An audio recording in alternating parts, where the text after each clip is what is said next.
الحمدللہ رب العالمین والعاقبۃ للمتقین والصلاۃ والسلام علی رسولہ الکریم الامین وعلی آلہ طیبین الطاہرین وصحابہ الہادین المہدیین اما بعد فقد قال اللہ تبارک و تعالی فی القرآن المجید والفرقان الحمید اعوذ باللہ من الشیطان الرجیم بسم اللہ الرحمن الرحیم۔ تمام عزیز سے عزیز تر از جان و دل سننے والوں، دیکھنے والوں، چاہنے والوں کو ناچیز خلیل یوسفی صابری کی طرف سے سلام محبت۔ آج میرے بیان کا عنوان ہے عمل ہو جس کا بے غرض اس کی جزا کچھ اور ہے، پور و خیام سے گزر باداء و جام سے گزر۔ دیکھیں ہماری عبادات، تمام تر عبادات، ان میں کہیں نہ کہیں غرض ضرور ہوتی ہے۔ جیسا کہ ہم نماز پڑھتے ہیں اس لیے کہ لوگ ہمیں نمازی کہیں، اکثر دیکھتے ہیں کہ ہم عبادت کرتے ہیں، ریاضت کرتے ہیں تو اس میں تمنا یہی ہوتی ہے کہ ہمیں جنت مل جائے۔ اگرچہ یہ تمام اغراض محمودہ ہیں، لیکن ہیں تو اغراض ہی، اس لیے ہماری تمام عبادات یہ در حقیقت اغراض کی عبادات ہیں۔ اللہ تعالیٰ کی عبادت تو سراسر تمام اغراض و مقاصد سے بلند و بالا ہوتی ہے۔ اللہ رب العزت کی عبادت اس لیے کرنی چاہیے کہ میں اس کا غلام ہوں، میرا آقا ہے اور مجھ پر فرض بنتا ہے کہ میں اس کی عبادت کروں، اس کے آگے جھک جاؤں۔ عبادت کرنے کا صرف ایک ہی طریقہ ہے جو میں آج آپ کے سامنے پیش کرنے والا ہوں۔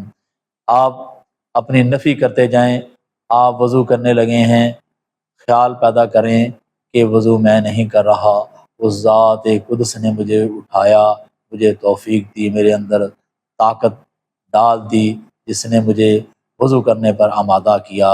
میں نے وضو نہیں کیا، در حقیقت ایک طاقت میرے وجود میں جس نے تحریک پیدا کی، مجھے اٹھایا اور مجھے وضو کے لیے تیار کیا۔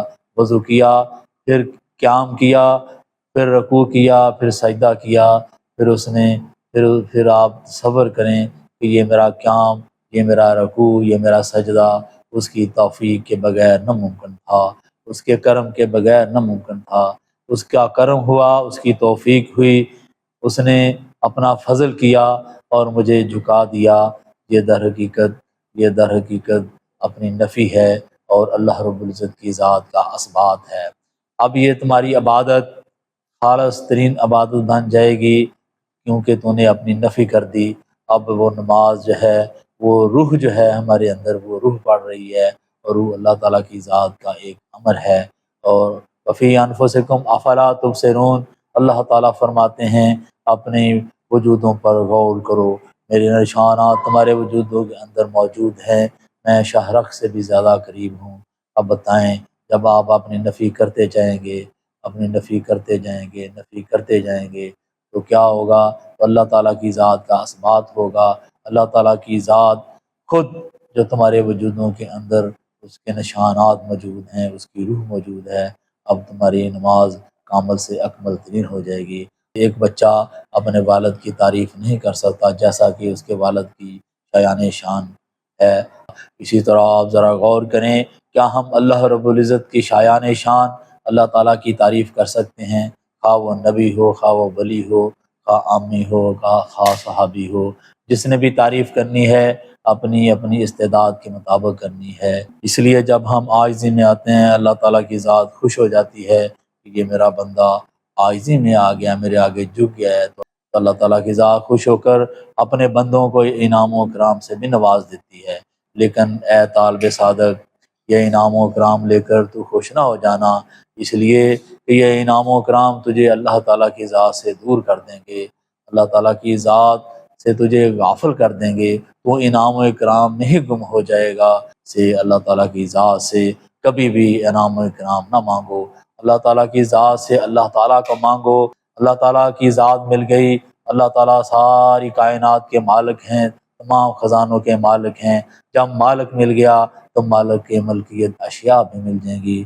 فرض کریں ایک محبوب ہے اور اس کے گھر میں ہم گئے ہوئے ہوں، عشاق گئے ہوئے ہوں اور محبوب کہہ دے کہ میں اپنا چہرہ تو نہیں دکھاؤں گا، تم یہ ہیرے جواہرات لے لو، تو بڑا احمق عاشق ہوگا جو ہیرے جواہرات قبول کرے گا، اور وہ اعلیٰ درجے کا عاشق ہوگا جو کہے گا اے میرے محبوب مجھے ہیرے جواہرات نہیں چاہیے، میں تو تجھے دیکھنے کے لیے آیا ہوں، میں تو تجھے ملنے کے لیے آیا ہوں، میں تو تجھ سے تجھی کو مانگتا ہوں، مجھے ہیرے جواہرات کی ضرورت نہیں ہے۔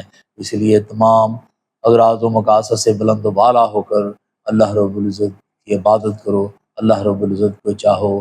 تو جب اللہ تعالیٰ کی ذات مل گئی تو ساری کائنات کے خزانے اسی کے ہیں، وہ ذات مل گئی جب اللہ رب العزت کی ذات مل گئی سارے خزانے اسی کے ہیں، خزانے تجھے مل جائیں گے۔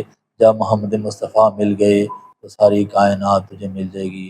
کہ محمد سے وفات ہونے تو ہم تیرے ہیں، یہ جہاں چیز ہے کیا لوح و قلم تیرے ہیں۔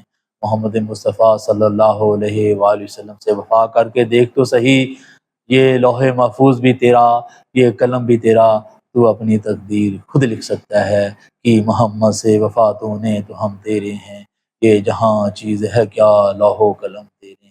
اس طرح بغیر غرض کے عبادت، بغیر اغراض و مقاصد سے کی عبادت، یہی عبادت قبول ترین عبادت ہے، اکمل سے اکمل ترین عبادت ہے۔ اس لیے جب بھی عبادت کرو خالصتاً اللہ رب العزت کی رضا کے لیے، اللہ تعالیٰ سے اللہ کو مانگو، اللہ تعالیٰ سے اللہ تعالیٰ کے محبوب کو مانگو۔ اللہ رب العزت مل گئے تب بھی بات بن گئی، آقا صلی اللہ علیہ وآلہ وسلم مل گئے تب بھی بات بن گئی۔ اس لیے ہمیں چاہیے کہ ہم تمام اغراض و مقاصد سے بلند و بالا ہو کر اللہ رب العزت سے محبت کریں، اللہ تعالیٰ سے عشق کریں۔ اللہ رب العزت کی ذات بے نیاز ہے، اس کی بے نیازی سے ہمیں ڈرتے رہنا چاہیے۔ جب اس کے کرم کی باد نسیم چلتی ہے تو ہزاروں فاسقوں، فاجروں، گناہ گاروں کو اٹھا کر جنت میں ڈال دیا جاتا ہے، اور جب اس کے قہر کی باد سموم چلتی ہے ہزاروں اولیاء کرام کو سر کے بل گرا دیا جاتا ہے۔ اس طرح اللہ تعالیٰ کی ذات بے نیاز ہے۔ اللہ تعالیٰ کی ذات کی عبادت صرف اور صرف غلام بن کر کرو کہ میں تیرا غلام ہوں، تو میرا آقا ہے، مجھ پر فرض بنتا ہے تیری عبادت کروں۔ میں ایک واقعہ بیان کرتا ہوں۔ حضرت سلطان محمود غزنوی رحمۃ اللہ علیہ اپنے جرنیلوں کے آگے ہیرے جواہرات موتی پھینک کر فرماتے ہیں کہ جن کو موتی چاہیے وہ ان موتیوں کو چن لے۔ یہ فرما کر آپ آگے چل پڑتے ہیں۔ کچھ دور جا کر دیکھتے ہیں کہ ایاز گھوڑے پر سوار پیچھے پیچھے آ رہا ہے۔ دیکھ کر رک جاتے ہیں، فرماتے ہیں ایاز کیا تمہیں موتی نہیں چاہیے؟ اس نے عرض کیا حضور مجھے موتی نہیں چاہیے، مجھے موتیوں والا چاہیے۔ اسی طرح ایک صحابی گزرے ہیں جن کا نام حضرت ربیعہ رضی اللہ تعالیٰ عنہ ہے۔ آپ فرماتے ہیں کہ ایک دفعہ میں آقا صلی اللہ علیہ وآلہ وسلم کو وضو کروا رہا تھا۔ آقا صلی اللہ علیہ وآلہ وسلم نے فرمایا اے ربیعہ مانگ، آج تو کیا مانگتا ہے؟ ربیعہ رضی اللہ تعالیٰ عنہ نے کیا ہی خوب مانگا۔ آپ عرض کرتے ہیں حضور میں بروز محشر آپ سے آپ کو ہی مانگتا ہوں، کیا ہی خوب مانگا، آپ سے آپ کو مانگ کر مانگ لی۔ اس صحابی نے ساری کائنات، آپ اس صحابی کی عظمت و عزت و عظمت کا اندازہ اس بات سے لگائیں کہ جن کے لیے آقا صلی اللہ علیہ وآلہ وسلم کہہ رہے ہوں اے صحابی مانگ تو کیا مانگتا ہے، اور صحابی کے مانگنے کا انداز بھی کتنا عالی شان ہے کہ اے میرے آقا میں آپ سے آپ کو ہی مانگتا ہوں، اب آپ مجھے اپنا آپ عطا کر دیجئے، آپ اپنی مجھے ادائیں عطا کر دیجئے۔